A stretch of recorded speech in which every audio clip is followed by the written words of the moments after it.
तो जानते हैं इस वीडियो में दाद खाज खुजली के बारे में, जो कि एक फंगल इन्फेक्शन होता है जिसको रिंग वॉर्म भी बोलते हैं। तो इसके वजह से क्या होता है कि लोग उसको नोचते रहते हैं क्योंकि बहुत ज्यादा खुजली देता है।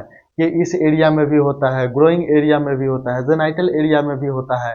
तो जहां जहां उसको पसीना मिलेगा, उस तरह का उसको इन्वायरमेंट मिल जाता है, तो वहां वहां पे ये इन्फेक्शन बढ़ता है। क्योंकि ये एक फंगल इन्फेक्शन होता है, इसको क्या बोलते हैं, डर्मेटोफाइटोसिस, यानी कि रिंग वॉर्म भी इसको बोलते हैं। और ये जो होता है ये आपके स्किन यानी कि त्वचा, नाखून, बाल को भी इफेक्ट करता है। और आमतौर पे लोग इसी को क्या बोलते हैं, दाग खाज खुजली, इसी को बोलते हैं। जो कि जहाँ पे गर्मी हल्का सा हो, नमी हो, या फिर जहाँ पे हल्का हल्का पसीना होता है, नमीदार जो एरिया होता है, वहां पे ये काफी बढ़ जाता है, जिसके वजह से ये प्रॉब्लम होता है। क्यों होता है, कारण इसका क्या है? तो सबसे पहले तो आता है कि नमी और पसीना, जहाँ पे हल्का हल्का पसीना हो, नमी हो, जिसकी वजह से होता है। दूसरे नंबर पे आएगा गंदे कपड़े, यानी कि बिना धोए हुए कपड़े का इस्तेमाल कर रहे हैं, या फिर कहीं पे आप गए हुए हैं, किसी दूसरे के कपड़े का इस्तेमाल कर लिए हैं, तो जिसके वजह से भी ये होता है। जो तीसरे नंबर पे आता है, जो संक्रमित व्यक्ति होते हैं, जिनको ये बीमारी हो गया है, प्रॉब्लम हो गया है, अगर उनका किसी भी तरह का आप सामान यूज कर लिए, जैसे मान लीजिए कि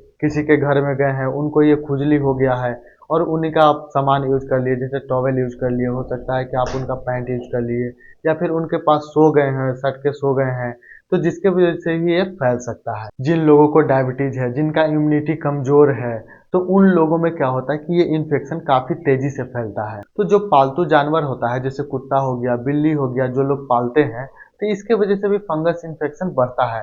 तो जो लोग भी अपने घर में इस तरह का जानवर रखे हुए हैं, तो वो ध्यान से अपने आप को साफ सफाई, या फिर जानवर जो होता है उसको साफ सफाई पे अच्छे से ध्यान दें। ये तो हो गया कारण, लेकिन इसका लक्षण क्या है, सिम्टम क्या होते हैं? तो सबसे पहले यहाँ पे आएगा जो स्किन होता है, यहाँ पे जैसे मान लीजिए कि यहाँ पे होगा तो लाल निशान हो जाएगा, और धीरे धीरे ये फैलने लगेगा और गोलाकार रहेगा। लेकिन ये जो निशान होता है, ये क्या होता है कि बीच से हल्का रहेगा, लेकिन जो किनारे किनारे जो होता है काफी ज्यादा लाल होता है, और किनारे जो ज्यादा खुजली होता है। आपको बहुत ज्यादा इचिंग होगा, खास करके पसीना आने पे। आप जितना ज्यादा खुजलाएंगे उतना लगेगा कि और भी ज्यादा उसको खुजलाएं। और ये खुजलाने की वजह से क्या होता है कि स्किन स्केलिंग हो जाता है, यानी कहने का मतलब कि पपड़ी जैसा हो जाता है। हार्ड जो स्किन होता है, तो खुजलाइएगा तो क्या होगा, वहां से पपड़ी जैसा परतदार परत निकलने लगता है। अगर बार बार उसको बहुत ज्यादा खुजला रहे हैं, तो क्या होगा कि घाव का भी रूप ले सकता है, और कोई सेकेंडरी इन्फेक्शन भी आपको हो सकता है। तो इसको ट्रीटमेंट कैसे किया जाए, यानी कि इससे बचा कैसे जाए? अगर ये इन्फेक्शन अगर आपको हो गया है, दाद खाज खुजली अगर हो गया है, तो इसको रोकने के लिए, इससे बचने के लिए आपको क्या करना है?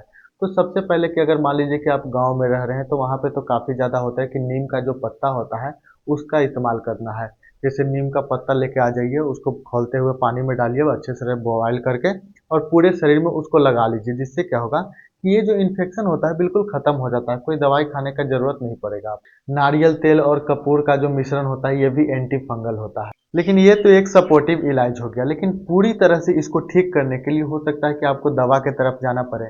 तो इस दौरान आपको कौन कौन से दवा लेना पड़ सकता है? तो इसको ठीक करने के लिए जो दवा का उपयोग किया जाता है, उसमें एक आता है क्लोट्रीमाजोल का क्रीम आएगा, टर्बीनाफिन का क्रीम आएगा, मेट्रोनिडाजोल का एक क्रीम आता है, कीटोकोनाजोल का क्रीम भी यूज कर सकते हैं, शैम्पू भी यूज कर सकते हैं। अगर बालों में इन्फेक्शन हो गया तो शैम्पू यूज कीजिएगा। तो इसको लगाने का प्रक्रिया क्या है, क्या करना है कि सबसे पहले तो आपको उसको साफ कर लेना है, साफ करके उसको सुखा लेना है। उसके बाद दिन में 2 बार उस पर अप्लाई करना है। अगर ये इन्फेक्शन आपको बार बार हो रहा हो, गंभीर प्रॉब्लम हो गया हो, तो उस दौरान क्या करना है, इसमें आप टैबलेट का उपयोग कर सकते हैं। तो टैबलेट में क्या आता है, टर्बिनाफिन का टैबलेट आता है, इट्राकोनाजोल का टैबलेट आता है, और फ्लूकोनाजोल का एक टैबलेट आता है। तो ये टैबलेट को खा के जो गंभीर जो प्रॉब्लम हो गया है, बार बार जो इन्फेक्शन हो गया है, तो इससे आप बच सकते हैं। और ये जो सारा जो दवा जब भी आप लें, तो डॉक्टर के सलाह से ही लीजिएगा। लेकिन आपको इससे बचना कैसे है, यानी कि बार बार ये चीज ना हो, तो ये कैसे होगा? तो सबसे पहले कि आप अपने शरीर को साफ सफाई रखें,